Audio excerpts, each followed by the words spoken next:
بسم اللہ الرحمن الرحیم۔ ایک چھوٹا سا کلمہ ہے، وہ کلمہ کون سا ہے؟ لا حول ولا قوت الا باللہ۔ صحیح بخاری کی روایت ہے 6384، صحیح الجامع کی روایت ہے 7944۔ لا حول ولا قوت الا باللہ۔ جب ہم نے یہ حدیث پڑھی اور سمجھی، اس دن کے بعد سے پتہ نہیں احساس ہی بن گیا ہے، جیسے ہی پڑھتے نا محسوس ہوتا ہے کہ اب برائیاں دور ہونا شروع ہو گئی اور نیکیاں قریب آنا شروع ہو گئی۔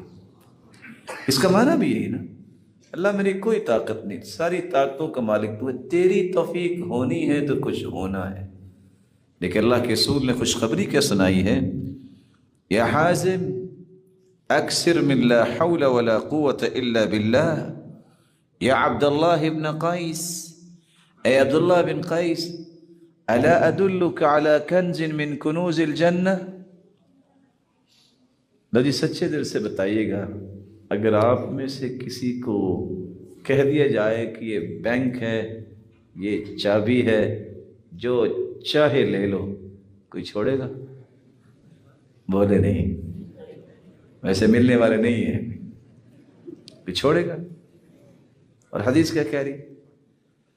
جنت کے خزانوں میں سے اگر کسی کو خزانہ چاہیے تو وہ کیا ہے؟ لا حول ولا قوت الا باللہ۔ اور کیا چاہیے؟ اللہ اس خزانے کو حاصل کرنے کی توفیق عطا فرمائے۔ یا ایھا الانسان ما غرک بربک الکریم۔